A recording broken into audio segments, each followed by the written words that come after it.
Hi there everybody, it's Nick Dutch. I'm preparing for bed. I thought I'd log on to YouTube and see whether there is, something interesting out there to watch. I noticed I had a private message.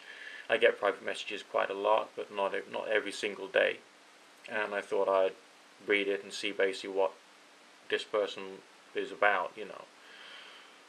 Sometimes I get private messages which I can't answer. I don't know anything, enough about to be able to help. Sometimes it's about people or authors that I haven't read, so I can't always help with that. But sometimes it's about something which I've done.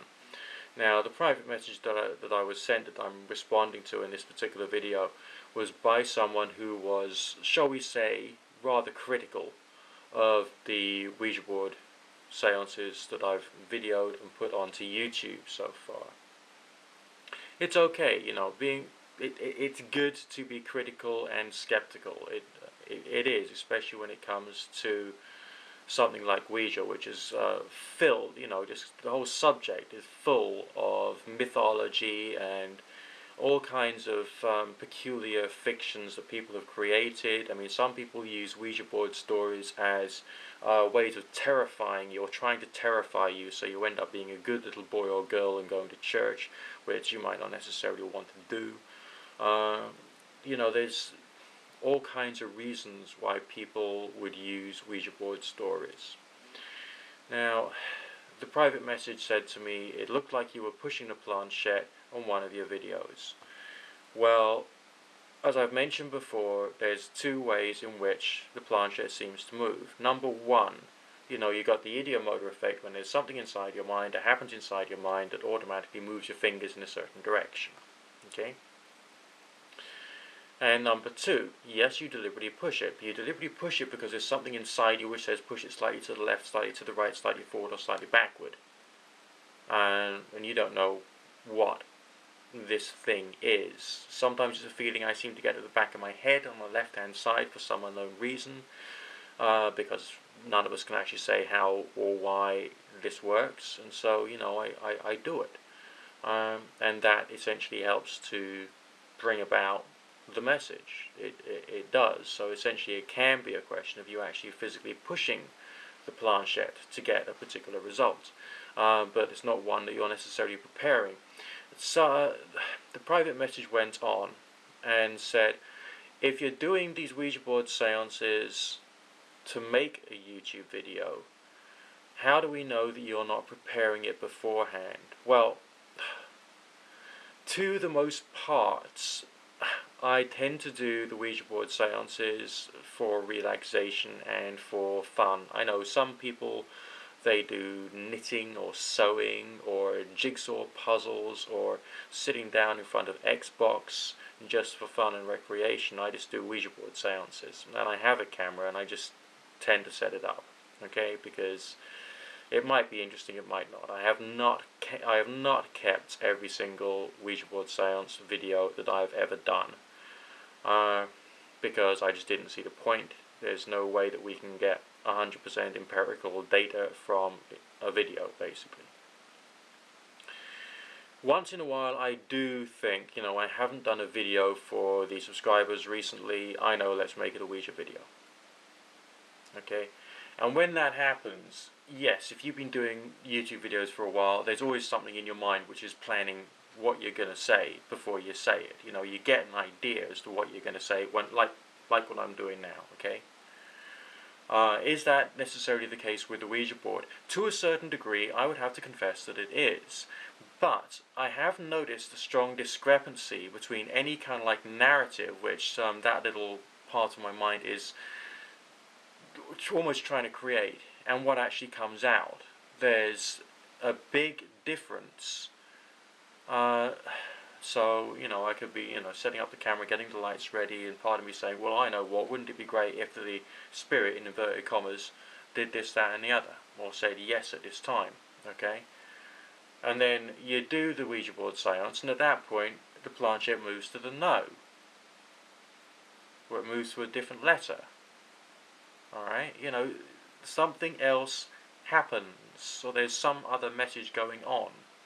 So even if I am consciously moving the planchette in accordance with some feeling that I'm getting, Alright, it's not necessarily something which has been planned or prepared prior to me doing the Ouija board seance, because if there is any sort of like psychological planning which is going on beforehand, the actual results that comes out, or the apparent result in terms of any message which comes through on the Ouija board, is dramatically different to anything which seems to be being consciously prepared inside me,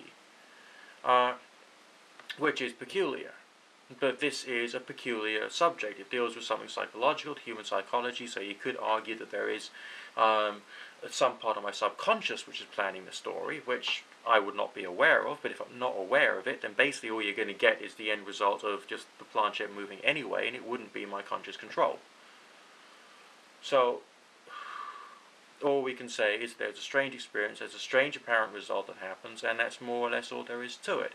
I've explained to you the two ways in which the planchette can move, and that's more or less all I can say on the subject. So no, these are not scripted and planned in advance. I don't want to do that. Alright, when I was doing the pendulum stuff, same thing. When I was doing the pendulum seances, the same thing was happening, I would be getting, in the movement of the pendulum, a different variety of results than anything that something inside me which I have some conscious control over was thinking about. Okay? That is why it's still curious. Now, of course, then we got the issue of whether it really is a spirit or whether it really is some other part of my own being.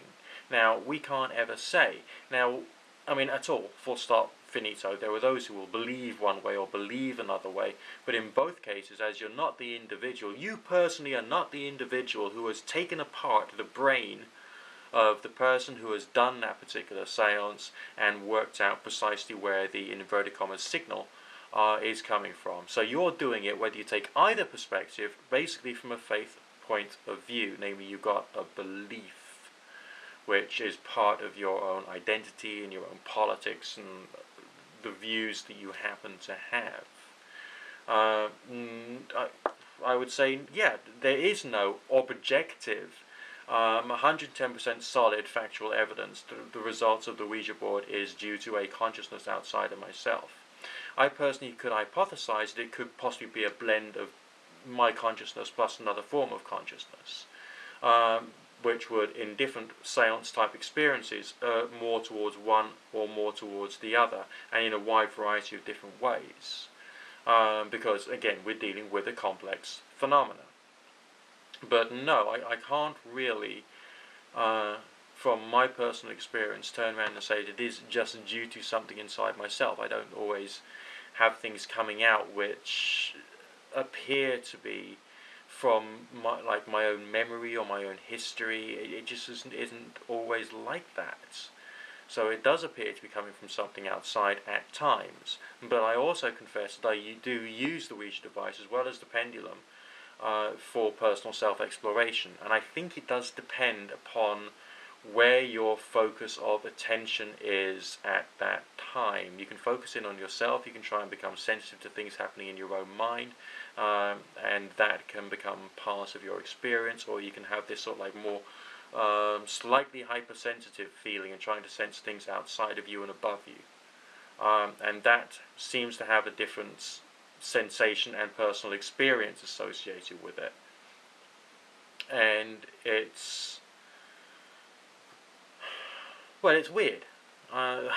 There isn't really anything else that one could say. It is a weird, strange personal experience which has some apparent external results in terms of a message being created.